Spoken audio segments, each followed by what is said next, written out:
This is for the players.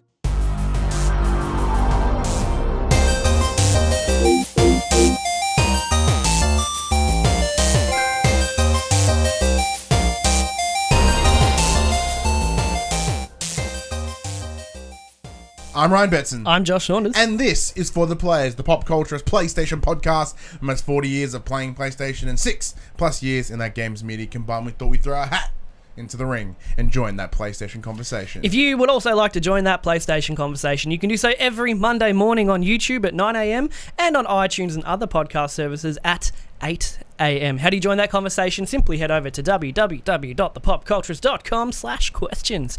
Gives your thoughts, questions, and maybe suggestions for the show. If the week between shows is a little bit too long, please join us on Facebook, join us on Discord, and if you're feeling generous, join us on Patreon. Head over there, check out the tiers. There might be something there that interests you.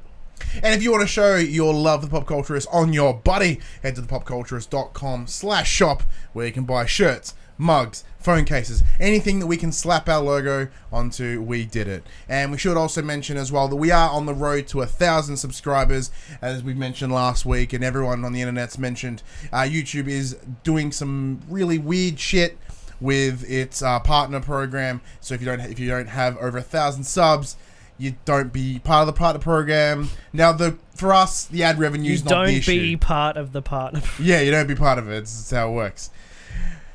For us, the issue is not the ad revenue. For us, it's the issue of something as simple as scheduling videos. That is tied to the partner program. So we just want to be able to schedule videos, man. That's what we want to do. Yeah, it's important. It's very really important. It's very handy. And it's... Otherwise, we'll have to be like, if you want to join that PlayStation conversation, you can sometime on Monday. So you can approximately 8:20 on Monday. Sometime on Monday. How are you, my friend? Yeah, right. Yeah, how's things? Yes. I had a decent gaming week this week. Yeah, me too. Yeah? I streamed 3 out of 5 days this week. I noticed. And I may be doing it again at time of recording tonight. What? Yeah. Like streaming what? Sea of Thieves. Cause we got a beta code. Okay, sweet. And I have to do something with it. Yeah, you kind of do. Yeah. Let's not talk about that, though. This is a PlayStation show. But what have you been playing? I got first plat of the year this week. Black Plat. With Pyre. What a game. Was it good? What a game. It's one of those games that is going to stick with you for a long time. Okay. It's very... The best... I was trying to think of how do you categorize this game? Into what genre does it fit? And the best I could come up with was a fantasy sports RPG presented as a visual novel.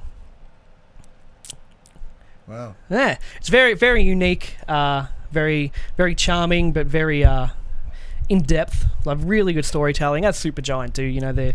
They're amazing. So much so that I tweeted them when I finished the game, Supergiant. I'm like, fuck, good job. Can't wait to see what's next. And then I tweeted Darren Korb, who does all the music for Bastion, Transistor, Pyre.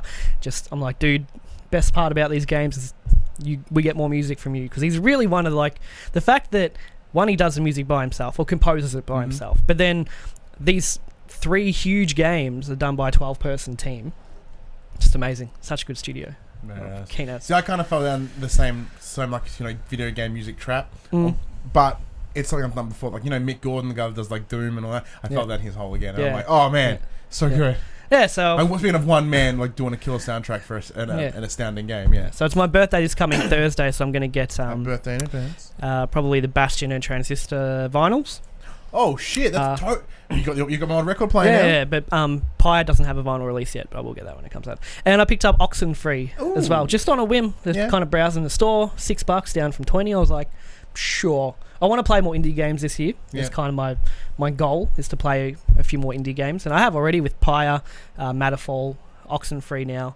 This Celeste game that just came out is meant to be fucking gangbusters. It's getting 10 out of 10s everywhere and all that. But yeah, Oxenfree is like a visual novel, but it's like a psychological thriller. Okay. You and a few friends are on an island. You went there to party. She brought your character brought a radio, and you tuned into some weird station that opened a portal and ghosts and stuff. But you don't see much in terms of whoa, that's scary. It's all up here. Okay. I nearly finished, I think. Yeah, the story's told very well. Very believable characters. They're written by adults for teenagers as teenagers, if that makes sense. It's just very believable dialogue between the characters. My only gripe is traversing the environment can be kind of slow, but I think we've also kind of been conditioned that as the protagonist, we fucking leg it full speed everywhere at the same time, whereas these people, they're just walking and talking, and you got to kind of sit back and be like, you're not rushing from A to B to get it done. It's the dialogue in between that's also adding to the story. So, really good. And then, of course, Monster Hunter Worlds, but we'll get to that in this show's feature. Now, speaking of spooks, I've been playing The Inpatient. Our review is available on the channel. We'll need to do a link thing. I want to, these little like recommended shit that comes up on the screen. Annotations. Yeah, we'll do some of them. Where's an annotation for the review? You go check it out.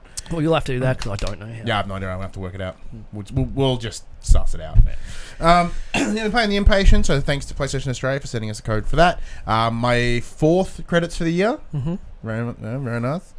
The game's really good, and it's in the review. I'd say it's good in a couple of different ways. Like, I enjoyed the atmosphere of it.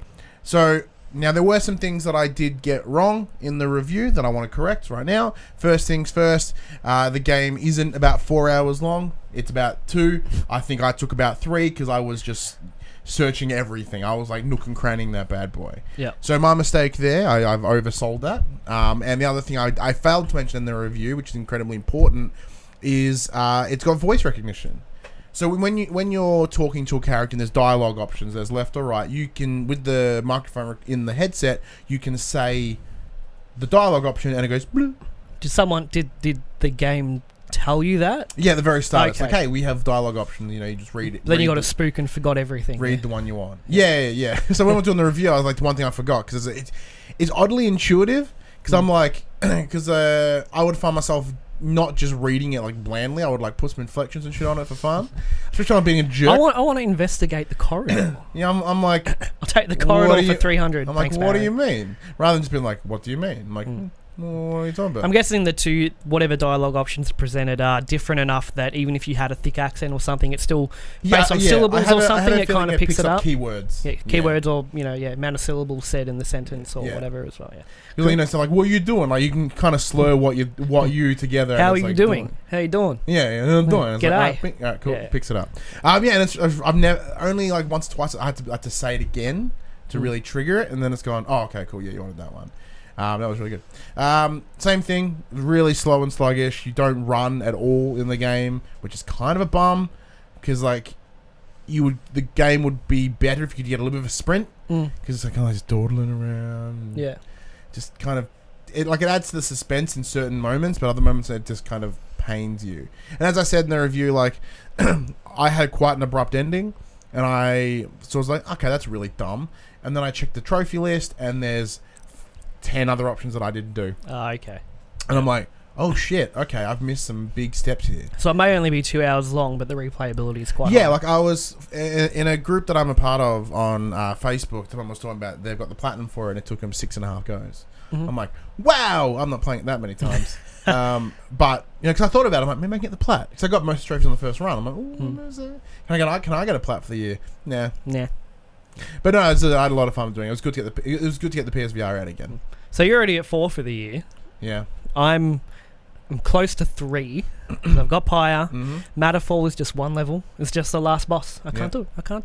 I can't beat the boss. That's the only thing stopping me from seeing the credits. And Oxenfree, I think I've only got probably about an hour left on it. So I'm nearly at 3. Yeah, so what am I at now? So I've got Firewatch, God of War, South Park, and The Impatient. Yeah. And hopefully I'll have, because we'll get into the game in the main discussion, but Shadow of the Colossus, the review will be out on Tuesday. I hope obviously I'm going to want to get that credits through before review. So I looked it up on How Long to Beat has become one of my favourite websites. Yeah, it's a good site. Just before I buy a game, it's like Oxenfree, make or break for me, because we got Monster Hunter. If it was 10 hours plus, wouldn't have got it, but it said average 4 to 5 hours. Cool. The Shadow of the Colossus said it was about 9.5, 10. Easy, cool. I've already put like 3, so I'm not too bad. We'll get into that, but yeah, I'm with Monster Hunter. I've just given up already. I know I'm not going to finish that fucking bad boy. Nah. So can you though? I imagine there's a main story thread. Yeah, there's a main story. Well, we'll get to it. Yeah. Anyways, so that's what we've been playing this week. So let's head into the news of the week, where we Let's head into the section we call Inform the Players, where we tell you about the PlayStation news that's happened this week. 5 bits of news this week. Pretty quiet week, really. Not too much going on. Everyone's too busy playing all these games. It's that came quiet, out last but week. some big shit happened. Number 1, Sony has announced that God of War will be released for PS4 on April 20, 2018. Very cool. In a post on the PlayStation blog, director Corey Barlog announced the date and called the date his, quote, favourite release day of my entire career. If I live to be 100, I do not think I will be able to top this release day. 420 blaze it. He didn't say that. He didn't say that bit, but I'm guessing that's what he was referring to. The news comes alongside a new trailer featuring Kratos and his son Atreus, along with new locations and insight into the game's story. Woo! Alright, so I have a story with this, right? So, on Monday, when I had my daddy day, I went down the shops and I was like, fuck it. But the announcement's got to be coming soon. Because with the Stonemasons Collector's Edition that we saw last week, I'm like, I'm going to get my pre-order in. So that way, when that does get announced here in Australia, I can just go bing and just move it straight up. Yeah. When they announce a collector's edition, you can guarantee the release date is coming very soon. Or it's the same time. Normally, it's like, But if they haven't done a date yet, and there's like, here's the collector's edition of 2 weeks max. Yeah, so I went straight in. I'm like, cool. I'm going to pre-order the standard edition, and I pre-ordered a couple of the Totaku figures as well. Oh, did you? Yeah, because I want them up here. Right. Did you watch the new trailer? Yes, I did not. I'm on my lockout period now. So that go to bed. I think which is a Tuesday. We got told Wednesday. Don't know. Either way, I woke up at 4 in the fucking morning because my son decided to have a cry and wake up. So we've got So my wife and I was freaking out. So Millie and I went up and looked after him and came back and then I laid down. Like, I just had this urge to look at my phone. I'm like, what the fuck? Like, is this an addiction? Is it an addiction? Yeah. No, it was a calling. No, it's an addiction. Within 5 minutes. So as I said, I looked at my phone. Confirmation bias, that's what it's called. Oh, totally. So 5 minutes ago, God of War release date announced. I was like, where is he? And he's like, what? I'm like, don't worry about it, it's not important. You won't care. You won't care. You won't care. Go to sleep. I was very happy. And then the next day I rang the local EB Games and I was like, hey, can you bump it up to whatever? Yeah. I didn't watch the new trailer. I'm on my lockout period. Yeah, I've seen enough. I know I want it. I don't need to know anymore. In the same as you, I was like, I'm going to buy the game anyway, right? So like, why does it matter if I watch this trailer? I'm like, I want to see how good it looks, and it looks fucking fantastic. But we knew that already, though. Yeah, you know? and it's a little scale back from like the original E3 relation, that one shot. Like it just. Kratos still looks great, but that's clearly a vertical slice. It's bumped up to like 11. You know what I mean? Yeah. A bit more texture dense in the world. Like everything's a little bit better than it would be, but it still looks fantastic. There's no real major spoilers. It just sort of touches upon the idea of like, if Kratos is a god, does that, what does that make Atreus? Like demigod. He's a demigod. Is he half human, half god? Like, and it depends who his mum is, I guess. Yeah, exactly. And then the whole the conversation along that is along the lines of, if he doesn't know that he is in fact a god or a demigod, what does that mean? Because there's a conversation where he's like, you haven't told him, have you? You haven't told him about your past, your history. And then there's a conversation of like, you can't kill a god. And he's like, well... yeah. On the lines of, he's like, you do not want to pick a fight with a god. He's like, why? How do you know? He's like... Well... And there's a nice little bit of humor in there as well, which I thought was a cool little touch. And it makes me excited to see where this is going into. Rather than the big dude bro super fest. Just... Yeah. Deep and angst. He's still got humour from that too, though, just in a different way. Yeah. Not like punchlines or anything. Just he'd say something so over the top and ridiculous that it's funny. But yeah, I'm pretty much, for all of Sony's first party games, which may or may not be releasing this year, I'm on lockout. I know what I want. I know what I don't want. A trailer's not going to sway me one way or another. So I just found in the last year I've just been enjoying things more by watching like the launch trailer, the initial trailer, and going, cool. And I think you're spot on. Like, it is certainly the best way to do it. And I had the exact same moment of thought, and I was like, it's not going to be too bad. And it didn't. Like, it didn't give me too many spoilers. But if there's any other trailers between now and then, cool. Also, we should mention, we kind of nailed it, dude. We were like, okay, it's probably going to be April. So 3 months. That was my little touch. You were like, it's not going to have like it's just going to drop in a trailer on the blog and it'll be done. Fucking nailed it, dude. We know what we're doing sometimes.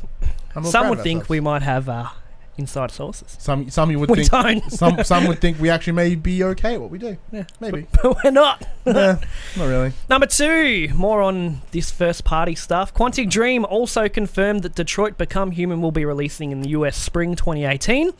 Over there, spring 2018 begins on Tuesday, March 20th and ends Thursday, June 21st, so there's a pretty decent chunk of time to make our guesses. That said, with God of War coming April 20, you'd think that they'd want to distance them as far as possible, so I'm going to say it's going to be as close to the end of June as possible. Yeah, like I'm There's not... definitely no chance it's going to be before, not a fucking chance. At this point, for them to be like, oh yeah, Detroit's coming out in March. Like, it's not going to happen. I don't think it's going to happen at all. No, so March is nothing at this point, I'd imagine. You've got April, you've got God of War, May. Like, I'm thinking late May, early June. Enough to give a month's window, and just before E3, because you don't want to drop it during E3. It's kind of a silly idea. Yeah. Well, a little bit before. I'm going to say late May, early June.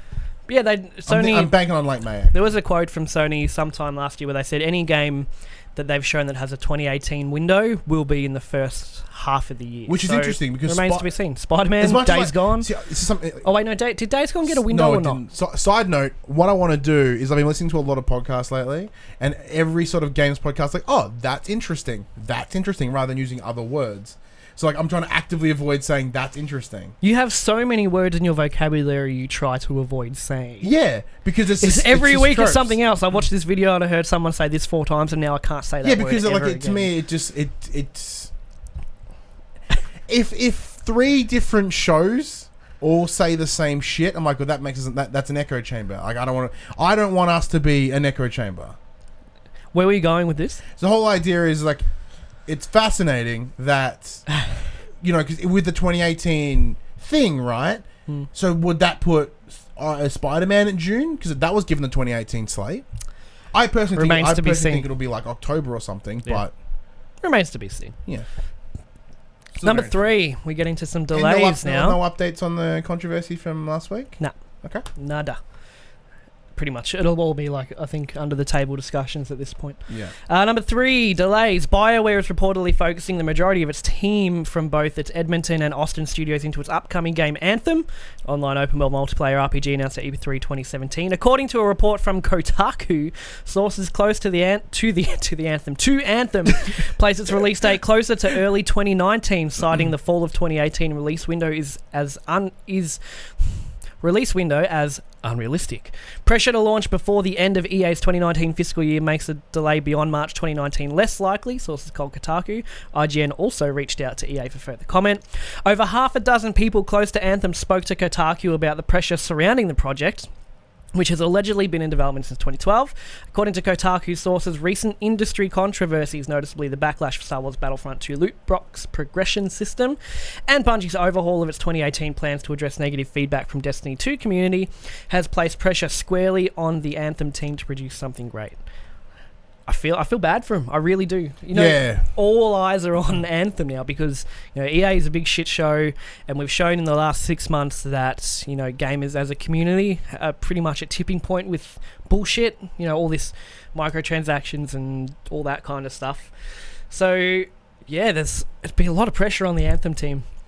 And for EA to be like, and for them to say they're feeling rushed as well is also quite telling.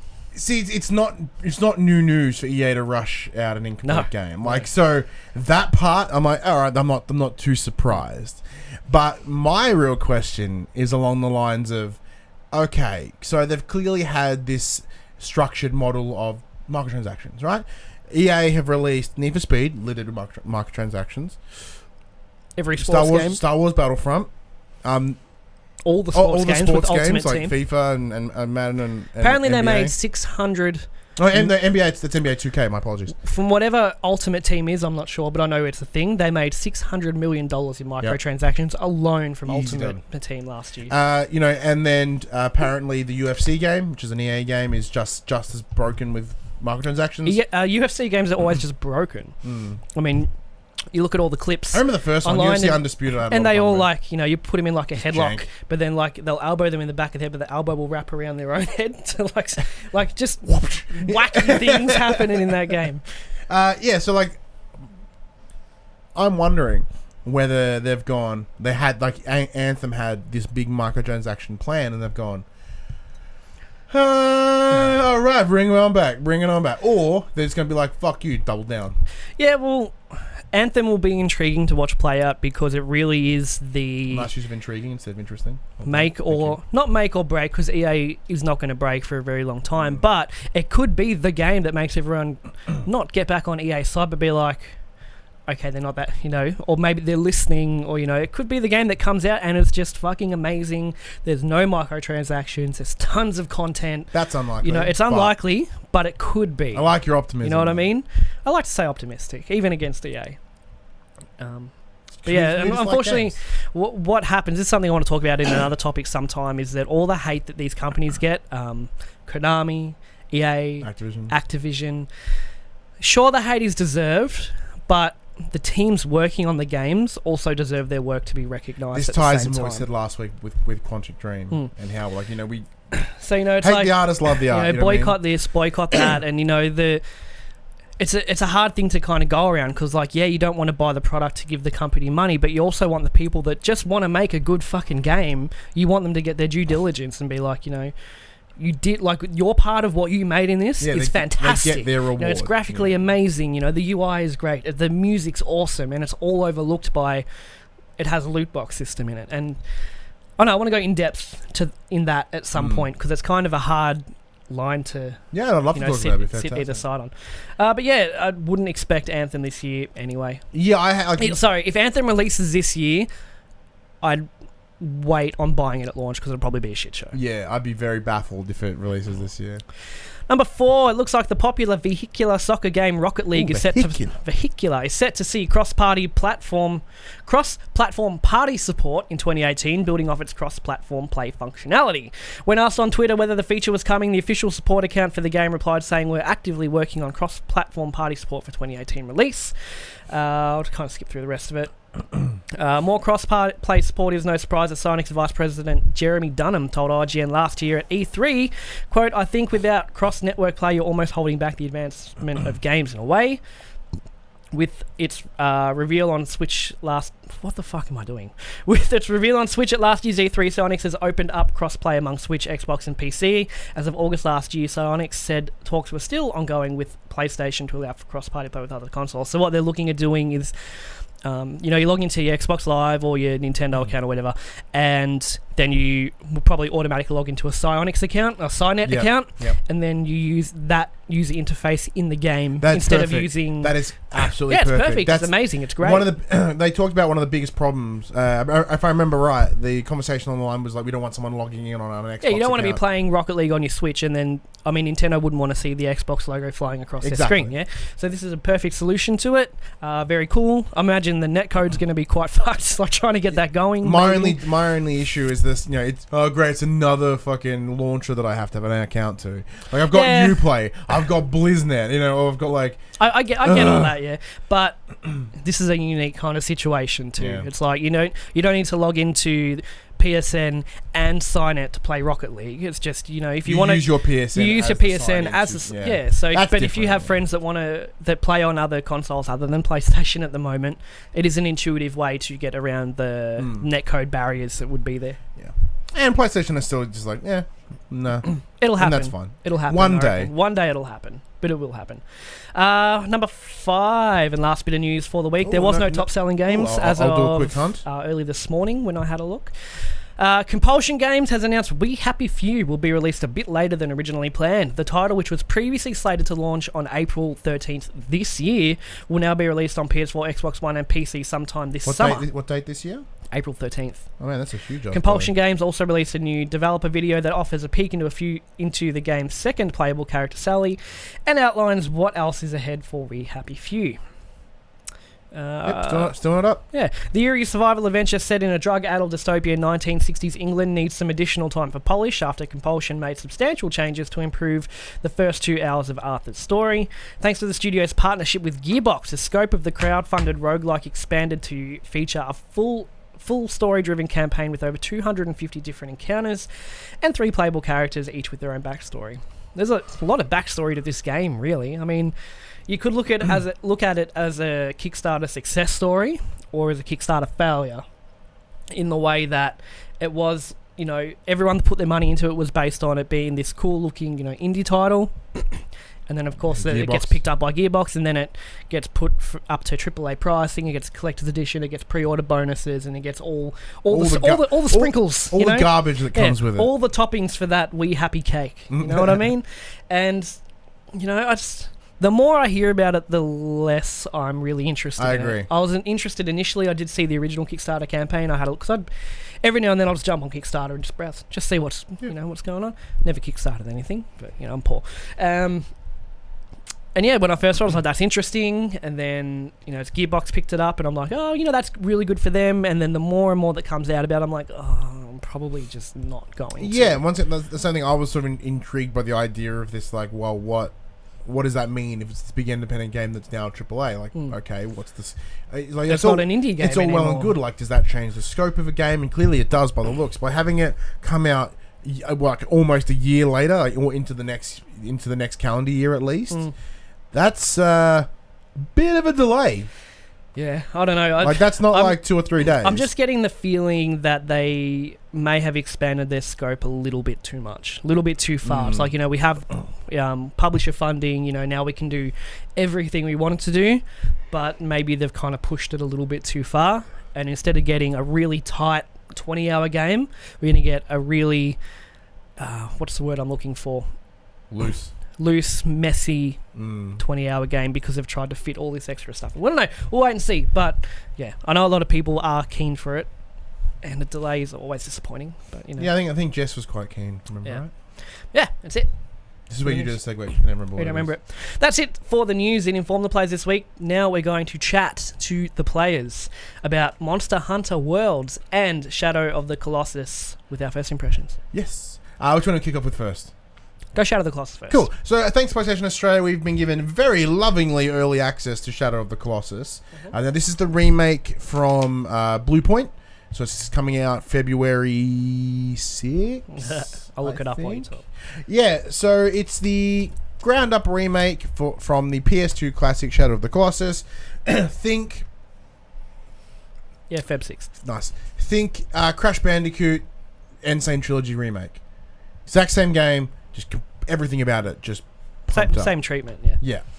Have you ever played Shadow of the Colossus? I have not. Me either. I didn't, and I did download it, the remake now, but with Monster Hunter, for me at that point in the week, it was one or the other, so I chose Monster Hunter.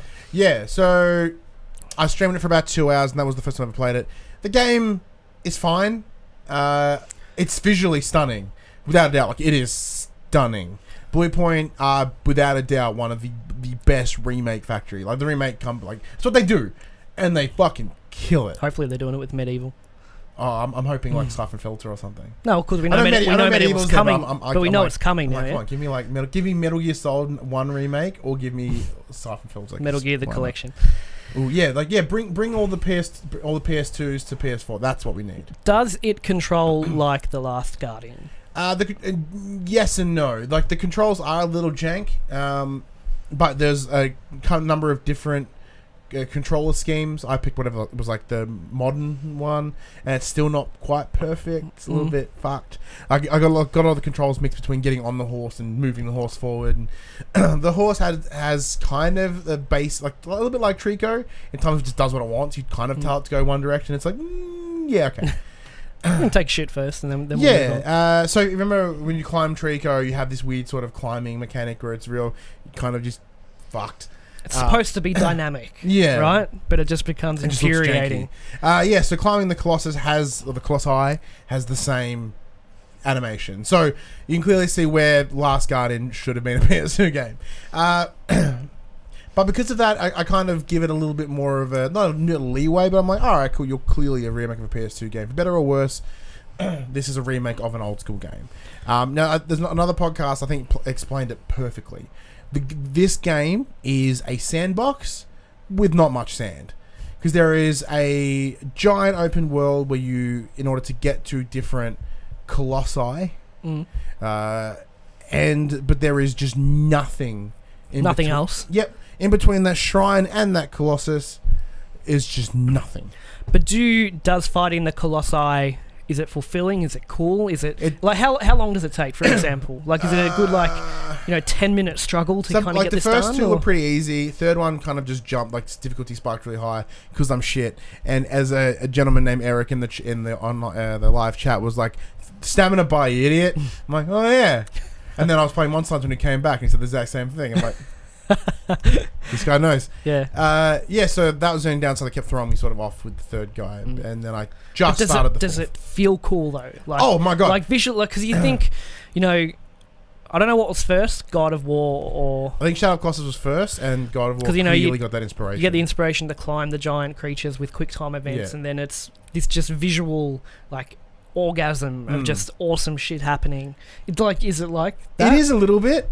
It is cool to sort of like break it down and then be like, all right, cool, how do I get onto you and then what? You know what I mean? I'm not seeing a whole lot of story at this point. The kind of sets up the idea of you're this guy called the Wanderer and you have your girlfriend who's dying or dead and you need to bring her back and you want to bring her back. So you have to go and kill the 16 Colossi and then something will happen and it'll bring it back. So up until this point where I'm some of the fourth Colossi, it's like, okay, like I'm just going from one to the other. It's like, okay, you've taken down the next one. You come back to this little shrine thing, and it goes, the next one lives by the seaside. You're like, all right, well, seaside's over there. Da-da-da-da. And one cool, like, because there's no UI. Oh, there's small UI. There's like your health bar, and that's about it. Such a big contrast from Monster Hunter. Yeah. So in order to get around the world, what you do rather than like look at a map is you hold your sword up and it reflects the light off it, and it actually kind of like spreads. And as you're getting closer, as you pan to your destination, it kind of locks and zooms in. So you go, I've got to go that way. Sweet. And then you just go that way. It's like a light compass. Yeah, light compass, pretty much. Yeah, this is that, and then you just fang over this big ass open field. Like it in this version, it looks stunning. Like open fields are full of cool grass and leaves and birds and foliage. And flora and fauna. But in PS2, I'm like, this would look like rat shit. This would look like a bland nothing. And to give you the illusion of a bigger space, but it really isn't. Like, so obviously, we're still in the preview phase. We can't give our full review out until Tuesday. But from a preview perspective, like, I don't quite get the hype and why everyone loves it. I think it's very nostalgic driven. The product of its time. Yes, if you played it in PS2, you'd be like, whoa. Exactly. If you played it when it first came out and it was relevant and you were 12 or younger, that would have mind blown you. Yeah. But at this point, for people that haven't played these type of games before, we've seen enough through our gaming lives and better that it'd be like we were talking about it when we played Metal Gear Survive. I said I haven't played any of the Metal Gears, and for me to go back and play them now, tough sit. It'd be a tough sit, and I wouldn't like it. And I don't. Maybe a remaster might help that, or a remake if it got this kind of treatment. I don't think it would though, because product of its time, I think is the best. I think Metal Gear would hold up better because it's all about this. It's very story driven, where this is very much just a technical achievement at the time. Yeah, and look, it's still really cool. I'll finish it, but I don't think I'm gonna love it like everybody else does. Nice, it's honest thoughts. Yeah. Right, well, Monster Hunter. Keep an eye out for that review when it comes on Tuesday. It'll be me sitting here by myself again because we, busy and shit. Back to school next week. Hey, maybe you can rock up on sometime Monday. Monday? No, because they go back on Tuesday. God, teachers go back Monday to get all the shit ready, and then students on Tuesday. So Monster Hunter. Yes. So big thank you to Capcom and Kat and the team. Big thanks. So we got it a couple of days early. I wasn't able to really tackle it until the day before release, where I streamed for a couple of hours, gave it to you, and then I went and bought it. You didn't get enough of it to like fully kind of... Yeah, I'm like, I need more, and I want to play it, and it's got cool multiplayer. Yeah. I'm going to pick it up. Yeah. So, I've put in, at this point, probably 6 Cool, you've done hours. Double of what I've done. Yeah. For the first 90 minutes, I did not like. Did not like.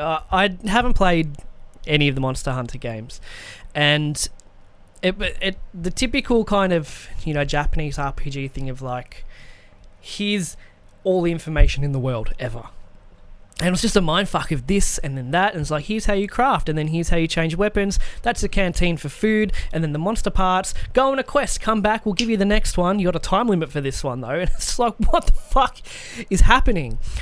About hour 3, that it kind of... It started to click. When I unlocked the expedition mode. Free mode. You can, instead of taking a quest to kill a monster and going to do it in a time limit, you can just go out in the world and dick about.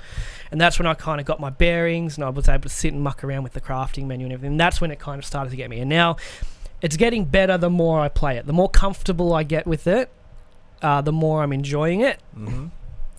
Visually, it's fucking awesome. Yeah. Like, I don't have a Pro. I've got the most recent release of the Slim. I don't know if Slim had multiple. Didn't? The Slim is the Slim is the exact same as the old PS4. I got the Slim. Yeah. And I have had no frame rate drops so far, and I've had a lot of shit going on that screen. It's nice and deep and vibrant. Yep. The environments are just packed with just foliage. Flora and fauna. So it's to just step back and look at the environment and how dense it is. It's just really beautiful, and you see, all the monsters just kind of going about their day, whether you were there or not. They've got their paths, they're eating, they're making babies, pooping, and then the T-Rex comes out and eats the baby, and they all run away, and it's like, this is beautiful. Just watch this baby get fucking massacred. It's like nature is lit. But it's a really beautiful world, and even like your avatar, you look like such a fucking badass, man. I've been mucking around with crafting like different armors.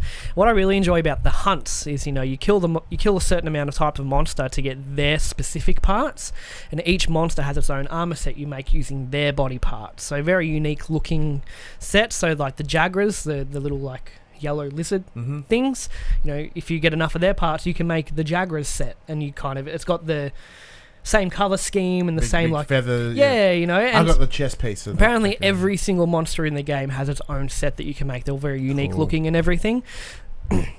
So I tried to kill the big T-Rex. I'm like, I bet you'll have like frill necks or something. Yeah, one shot me. Shit out of you. No, okay. The hunts are long, and I love it and I hate it because if you fail, it's like you've wasted all this time. Yeah. So I was in expedition and I found the big T-Rex. I'm like, just try it. What have I got to lose here? 15 minutes, I'm like dodging it and I'm like on its back, and I'm fucking hacking into its neck, and it falls over. And Did it take much dent out of its health? Well, they don't have health bars. Oh. None of the monsters have health bars. You visually see. I'm saying, did you visually see it sort of lose its? No. Okay. So about 15 minutes I was fighting it, and I chased it to another area, and then it was fighting another monster. I'm like, I'm going to get a few sneaky eats in its back, and its tail goes just like slams me into the ground. Like a fly. You're an inconvenience to this just T-Rex. Like, fuck off. And like one shot me, and then I was like, oh, okay. So I felt like, I don't know, I'd imagine, because then if you die, you get wheeled in a cart, like, to whatever the closest camp is. So I don't know, I'd imagine they stay at the state they were in. Like, they don't regen the health if you die. But, I don't know. I found it, I was just like, it was right before I came here, actually. I was like, I don't know. I'll be doing this for like an hour and a half. But it's just, it's very visually cool, and the world really does just feel like it's alive. Whether you're playing or not, the world's just ticking on, everyone's doing their thing.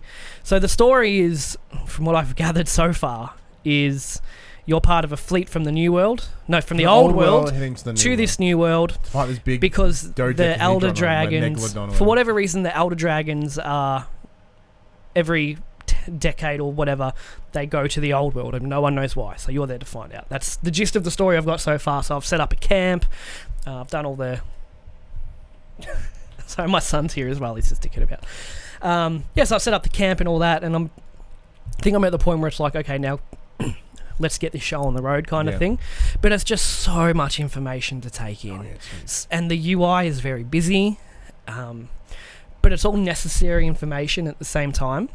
Yeah, so like we're talking about this with our buddy Joel about the whole idea of this the Japanese system. I'm gonna turn the fan around. Yeah. Oh yeah. Cool. The Japanese system being of like that's tell you everything you need to know, not in like a handhold, like in order to like avoid hand holding, but you kind of goes the opposite way. They're like, hey, look, here's every bit of information you need. So you can get into it as soon as possible. And then you're like, you've given me too much information. It actually hurts me. Yeah.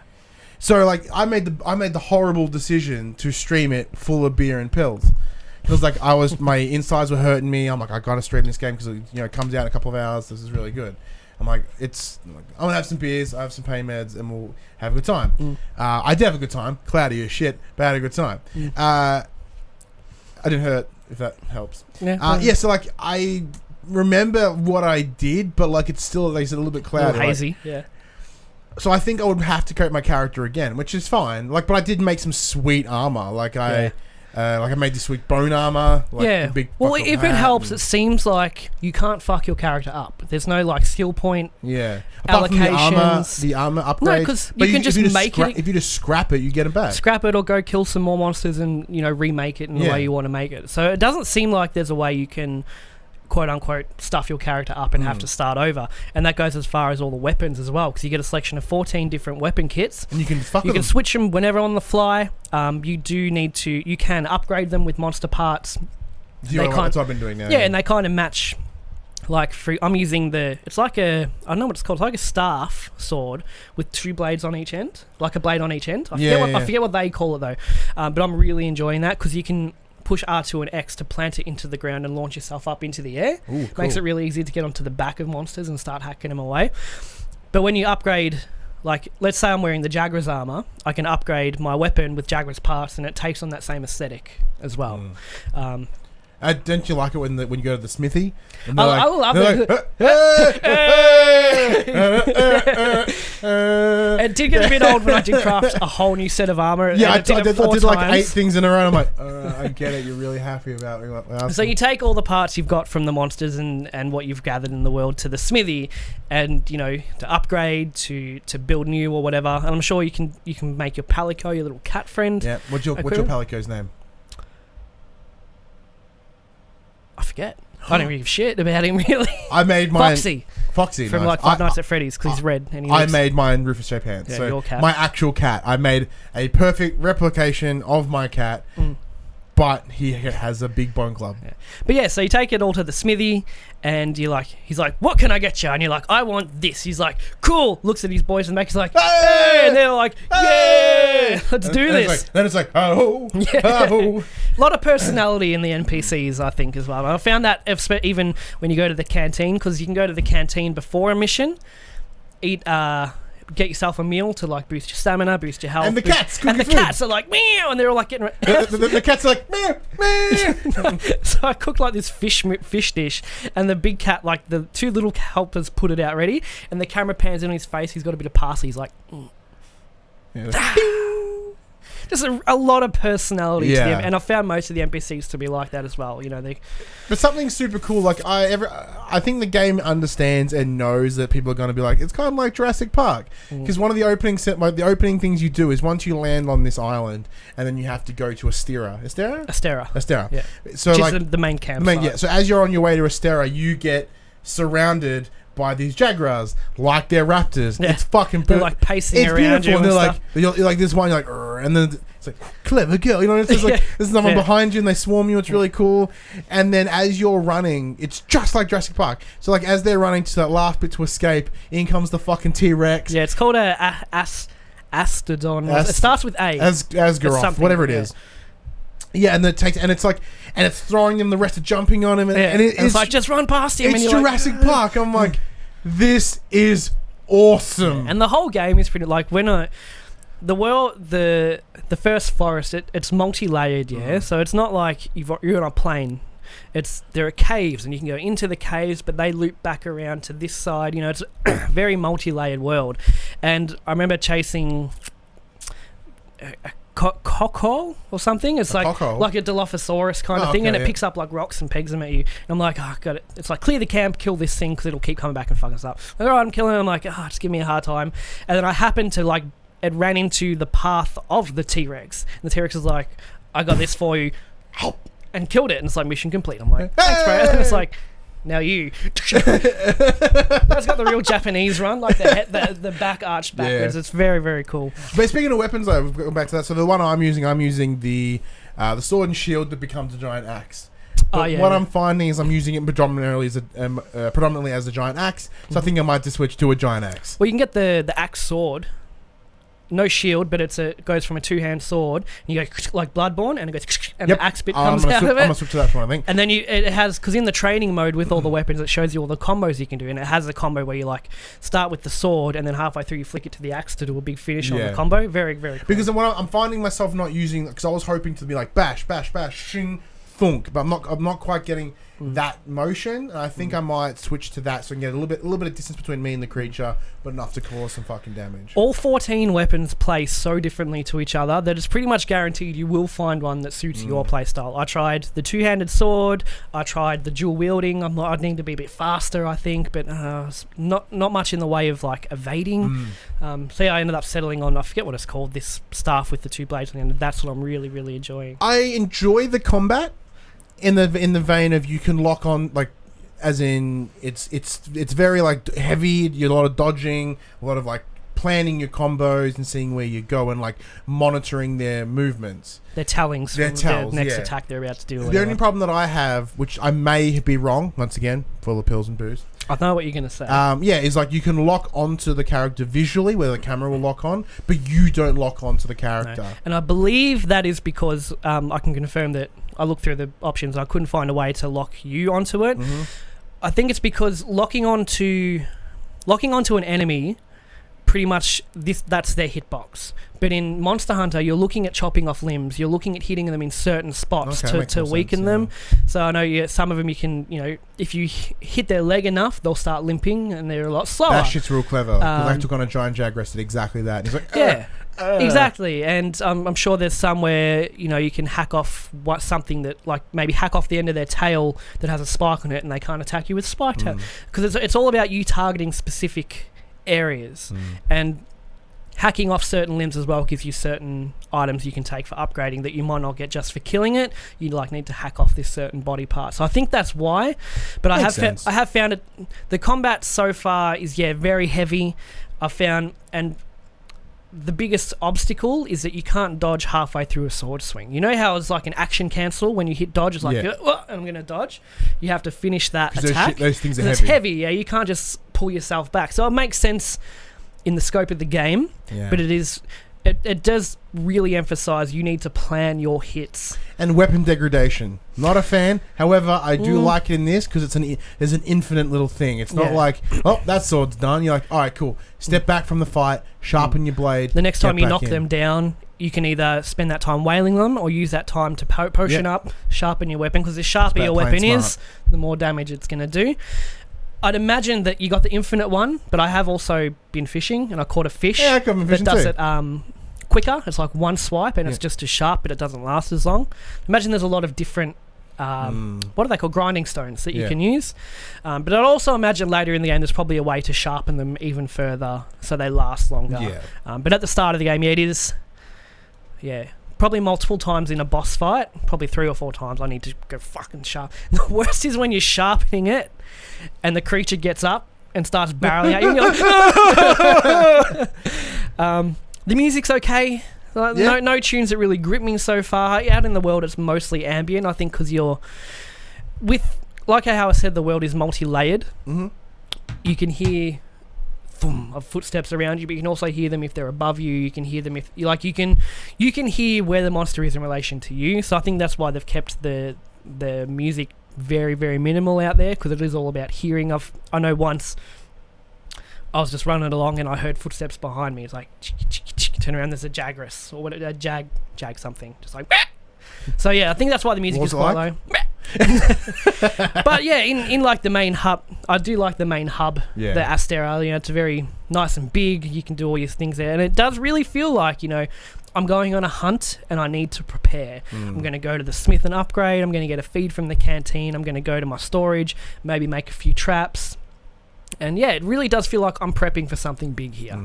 And it does feel like that when you are fighting the big monsters, because it is 15-20 minute affair of, you'll battle in different locations, you'll hurt it, it'll run off. It'll scurry home, It'll scurry home, it'll halfway through the battle another monster might join. It's a very dynamic game. And yeah, when you do, what I don't like is when you finish the quest, it's like, all right, 60 seconds and you're out. It's like, no, I need to carve this, and I killed a couple more back there, I want to get there. I feel like I'm in a big rush when I finish the quest, and I don't like that at the moment. You get a minute.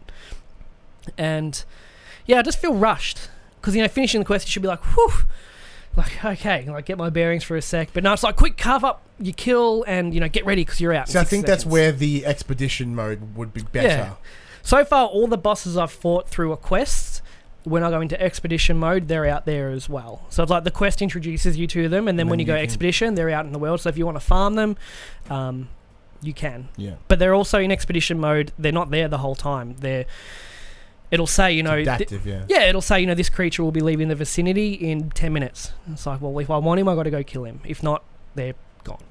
We'll come back. Yeah, it's come back. But yeah, it's just a very dynamic world. Every time you go out there, you don't quite know what you're going to find, what you're going to run into, what's going to happen, if you're going to come back with nothing or come back with the big jackpot. And I enjoyed just, in relation to nothing else, I love the barbecue. Did you find the barbecue? I did by accident. Your little spit? Yeah, I was trying to fight this giant... I was trying to fight the bunch of Jaguars. Yeah. And I was like, potion. What What the fuck? So yeah, you just throw this little barbecue out, cook some raw meat that you've got, and you got to stop it at the right time, otherwise it gets burnt. So the more well you cook it, the better bonus you get. It gives you like a stamina boost or whatever. I found the stamina bar to be unintrusive. It's quite... I obviously couldn't find it because Eric yelled at me again. Oh, because you got health and then you got the yellow bar for your stamina, and then you got your little degradation thing. Makes more sense. But every time I go on a quest, I'll eat some well done meat and it pretty much doubles my stamina, and I've found it to be enough. I've never really been like, oh, this stamina bar's fucking giving me the shits. Yeah.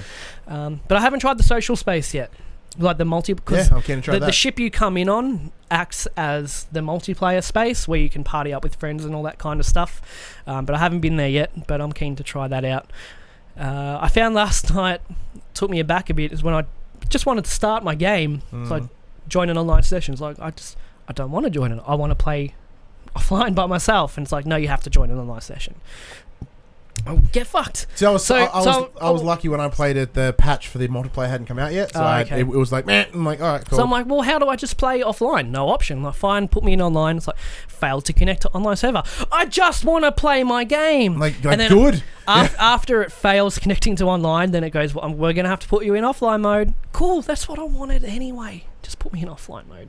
So I just found the best option is to go to create an online session. Your son's about to boot that fan over. Don't kick it over. Yeah, thank you. I'm watching. I'm like, ooh. We're nearly done, bud. But I found the best thing to just create your own online session and then just make it a private game. Yeah. If you want to do that. Yeah, it was a bit annoying at first, but I think once I do muck around with other people, I'll be a little bit more open to it. But for now, I'm still getting my bearings. I want to be left alone. Let me figure out what I need to do, and then I'm happy to play with other people and give it a go. I've got a couple of questions from the community, and then we'll jump into we'll wrap up our impressions. Yeah. So Jake Donovan, friend of yours, played Monster Hunter World for about an hour and got the impression it's less, quote, worldly and more instancy. Well, she means about the beta here. Was this just because of the open beta, or am I missing the point? I feel like a more open world theme was going to draw me in more. So from what I can tell... it is instancy when you're on a quest. It's like, this is the part of the world you need to be in. You hunt the monster, finish the quest, and you're home. That's what we were saying. The expedition mode gives you just free reign in the world. I don't know if that was in the beta. I don't think it was. Beta was instance. It was like this monster, because one of the easy mission was the giant jaguar, the first one you take on. Yeah, it's exactly identically. Yeah. Yeah. So when you go into expedition mode, you get a couple missions in where you can just explore the world. Now I don't know if that, because from what I know, there's 4 main zones. You got the forest, there's a desert, there's a snowy place. I don't know if they're all interlocked when you're in expedition mode, or if you can be in the forest, or then you need to fast travel to the desert or whatever. But yeah, expedition mode is just free. It is free roam, not instanced at all. So it might be free roam for that, more of a sandbox, I guess. You got this part of the world, the big forests. Go fuck around in that for a while. But if you want to go to the desert, you might need to go back to camp and fast travel to the desert. So I'd probably put it more sandboxy than open world. But yeah, it does definitely give you the opportunity just to free roam as long as you want in the area as big as you want. And James Waters asked the question, is Monster Hunter World too complex for a casual player, such as someone who has 2 jobs and a uni degree on the fly? Yes and no. I mean, after the initial 2 hours, like I think I said before, I'm finding I'm enjoying it more the more I play it. The first 90 minutes, it was real rough. Really rough. I didn't know what was happening. Too much information. Until I got to the point where it's like, okay, you can do your own thing now, and it's like, oh fuck, you take a breather, then you can explore what you want to look at. You can start to take your time to figure things out. It really depends what you want out of it, because I don't know how long the story is. I think the most fun will be just doing hunts with your friends, and you know, they could probably carry you. You can do squads of 4, so James, you're welcome to join us. Just keep in mind, it is the first hour and a half, it is a whole lot of info to take in, but after that point, it does get very enjoyable once you get a bit more comfortable. And I think someone that is juggling all those different things, I think will have the advantage of, all right, I'm going to go tackle this one beast. Like, as in you can go, all right, cool, we're going to do this one thing. Cool, hunt successful, bounce. Yeah. Like, you can do it that way. I'm going to jump in and do a hunt. Yeah. Yeah, I'll do a quest, I'll do a bounty, whatever. Yeah. And I think that is the advantage of anyway. But anyway, that's our first impressions of Monster Hunter World and Shadow of the Colossus. Leave your comments, but let us know what you're thinking and what you're enjoying about Monster Hunter World and what you're anticipating about Shadow of the Colossus. But anyways, that game's out. Shadow of the Colossus is about 2 weeks away. What's coming out this week, Josh, in a section we called Coming to the Players? New releases for the week of January 30th, 2018. Bricks 2, PS4 digital. Cold Iron, PSVR digital. I watched the trailer for this. Looks cool. Oh, really? It's like a VR dueling game. Nice. Probably better than 1-2 Switch as well. Oh, without doubt. Dissidia Final Fantasy NT, PS4 digital and retail. EA Sports UFC 3, PS4 digital and retail. A very shredded looking Conor McGregor on the cover. Yeah, he's a buff looking dude. He's a handsome man. Feral Fury, PS4 digital. This looks kind of cool. Yeah. No indie looking game?